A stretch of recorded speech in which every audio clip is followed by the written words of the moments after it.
ఎటువంటి రోస్ట్ చేసినా, అంటే మన రెసిపీలు ఎలా ఉంటాయంటే కేరళ వెళ్ళినా మనం కాశ్మీర్కి వెళ్ళినా కోడిగుడ్డుతోటి పాటు ఉల్లిపాయలు కొంచెం ఎక్కువగా రోస్ట్ చేస్తుంటారు. ఇప్పుడు మనం నూనె వేసుకొని ఉల్లిపాయలు కొంచెం లైట్గా బంగారు రంగు వచ్చేంత వరకు మనం ఫ్రై చేసుకుందాం.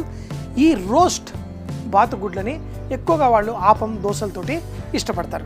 ఈరోజు మనం కూడా ఒక దోశ, సాఫ్ట్ దోశ వేసుకొని ఎంజాయ్ చేద్దాం. నూనెలో ఉప్పు వేసి దాంట్లో ఉల్లిపాయలు వేస్తున్నా, ఉల్లిపాయలు వేసి ఉప్పు వేసిన ఒకటే దీంట్లో వేసి ఈ ఉల్లిపాయల్ని లైట్గా కలర్ వచ్చేంత వరకు మనం వేయించుకోవాలి. ఇవి కట్ చేసి వేసిన తర్వాత వాటంతటే అవే విడిపోతాయి.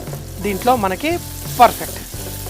అంతేకాకుండా మనకి ఈ ఉల్లిపాయలు ఫ్రై అవుతున్నప్పుడు ఇందులో కరివేపాకు వేసుకోండి, కొంచెం పచ్చిమిరపకాయలు కూడా వేసుకోండి. ఈ మూడింటిని కలిపి ఉల్లిపాయలకి లైట్గా కలర్ వచ్చేంత వరకు ఫ్రై చేసుకోండి. బాతుగుడ్లు కోడిగుడ్ల కంటే ఇష్టంగా బేకరీలలో వాటిల్లో వాడే దేశాల్లో ఫ్రాన్స్ ఒకటి. అయితే కోడిగుడ్ల కంటే బాతుగుడ్లు కొంచెం రిచ్గా ఉంటాయి. మనం కేక్స్ అవి చేసేటప్పుడు కేక్స్ మంచిగా సాఫ్ట్గా రావడానికి ఈ బాతుగుడ్లని ఎక్కువగా వాడుతూ ఉంటారు. ఇప్పుడు మా దగ్గర ఒక 8 బాతులు ఉన్నాయి. అవి గుడ్లు తెగ పెడతా ఉన్నాయి. వాటితో పాటు నేను గుడ్లని నేనే పొదిగేశానంటే బాతులు ఇవి గుడ్ల మీద ఎక్కువగా కూర్చోవు. అందుకని చెప్పి నేను ఇంటికి తీసుకెళ్ళి లైట్ కింద వాటిని పెట్టాలన్నమాట. దానికి ఒక టెంపరేచర్ ఉంటుంది, 100 degrees Fahrenheit. ఆ టెంపరేచర్లో గుడ్లని పెడితే అవి కోడిగుడ్లు కానివ్వండి, బాతుగుడ్లు కానీ ఏ గుడ్లు పెట్టినా అవి పిల్లలుగా అవుతాయి. అవి సరిగ్గా పగిలి పిల్లలు బయటకు వచ్చినప్పుడు మనం కోడి దగ్గర తీసుకెళ్ళి పెట్టడము ఏదో ఒకటి చేస్తాం. గుడ్లు పగిలి బాతులు వచ్చినప్పుడు ఆ చిన్న చిన్న బాతు పిల్లలు కూడా చూపిస్తాను, వంటకు కాదు చూపిస్తాను. మరి మా దగ్గర ఒక చిన్న పాండ్ ఉంది, అందులో అన్నీ ఈదుతూ ఉంటాయి, తెల్లగా భలేగా అందంగా ఉంటాయి. సో ఇప్పుడు ఈ ఉల్లిపాయలు కొంచెం రంగు వస్తున్నప్పుడు అల్లం వెల్లుల్లి ముద్ద,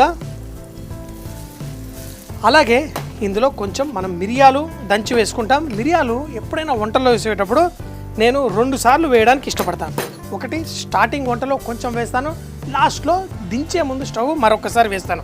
సో ఈ మిరియాలని ఈ విధంగా దంచేసుకుందాం.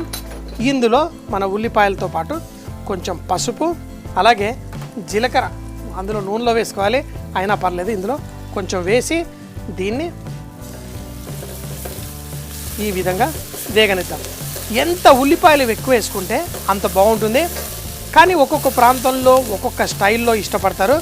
దీంట్లో వాళ్ళు కొంచెం ఎరుపు రంగు వచ్చేలా, కొంచెం పుల్లదనం వచ్చేలా మనం టమాటో ప్యూరీ వేసుకుంటారు. మనం ఏం చేస్తాం, ఇందులో చింతపండు పులుసు వేస్తాం, వాళ్ళు కొంచెం టమాటో ప్యూరీ. కానీ ఈ టమాటో ప్యూరీ మనకి డ్రైగా అయిపోవాలి, అందుకని దీన్ని టమాటో ప్యూరీ వేయండి. దీంట్లో ఎర్రగా కారపొడి, ధనియాల పొడి వేసి ఈ విధంగా స్లోగా కుక్ చేసుకోండి.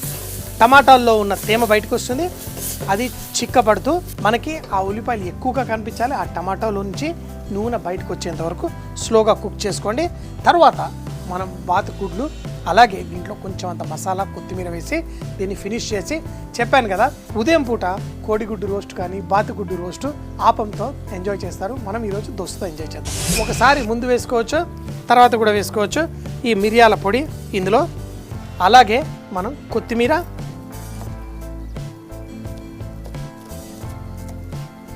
గుడ్డు, మిరియాలు, వెన్న గ్రేట్ కాంబినేషన్. కొత్తిమీర అన్నీ వేసాను. ఒక్కసారి ఉప్పు చూసుకుంటాను. మన ఉల్లిపాయ ఈ మసాలాలో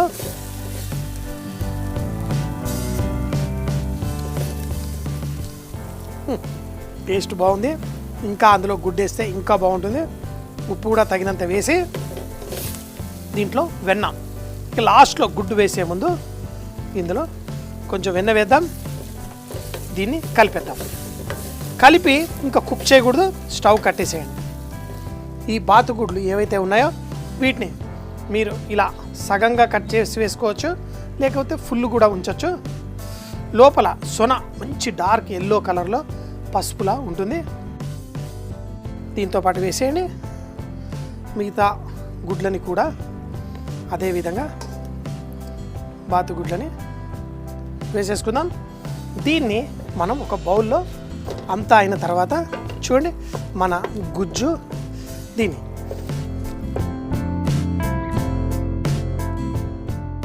ఈ మసాలా గుడ్డు రోస్ట్ అంటారు, దాంట్లో రోస్ట్ అయ్యేది మనం ఉల్లిపాయలు మాత్రమే.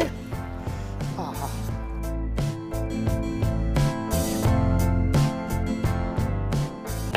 మన బాతుగుడ్డు రోస్ట్ రెడీ. చివరిలో కొంచెం అంత లైట్గా కొత్తిమీర వేసుకుందాం, అంతే రెడీ. దోశ పిండి కూడా రెడీగా ఉంది. కొంచెం ఉప్పు వేసి గరిటెతో కలిపేసుకుందాం. ఇక దోశలు వేసుకోవడమే. దోశలు వేసి దాంతో ఈ ఎగ్ రోస్ట్ తింటే చాలా బాగుంటుంది. చెప్పాను కదా, సాఫ్ట్ దోశ, మరీ ఉత్తపంలా కాదు, అలా అని దోశలా కాదు, కొంచెం సాఫ్ట్ దోశ అంటే కొంచెం లావుగా వేసుకుంటే మనకి పర్ఫెక్ట్.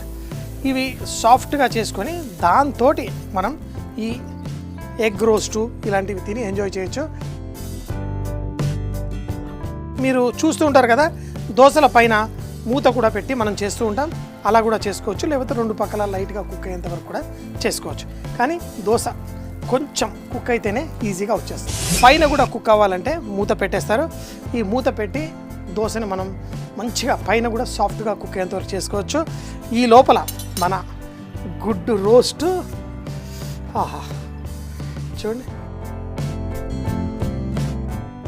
ఇలా వేసి చక్కటి సెట్ దోశతో తిని ఎంజాయ్ చేద్దాం. బాతుగుడ్డు రోస్ట్. దీన్ని తయారు చేయడానికి ముందుగా గిన్నెలో నూనె వేసి, ఉప్పు, ఉల్లిపాయ ముక్కలు తరిగినవి వేసి కొంచెం వేయించుకుంటూ కరివేపాకు, పచ్చిమిరపకాయలు, అల్లం వెల్లుల్లి ముద్ద, పసుపు, జీలకర్ర, టమాటా ప్యూరీ కూడా అందులో వేసి కారపొడి, ధనియాల పొడి వేసి చూపించిన విధంగా స్లోగా కుక్ చేసుకోవాలి. ఎప్పుడైతే నూనె బయటికి వచ్చి కూర రెడీ అవుతుందో అందులో కొంచెం మిరియాల పొడి, కొత్తిమీర, తగినంత ఉప్పు, కొంచెం వెన్న కూడా వేసి స్టవ్ కట్టేసి బాతుగుడ్లని కట్ చేసి దాంట్లో వేసి కలుపుకోవాలి. చివరిగా దీన్ని సాఫ్ట్ దోశతో వడ్డించుకుంటే చాలా బాగుంటుంది.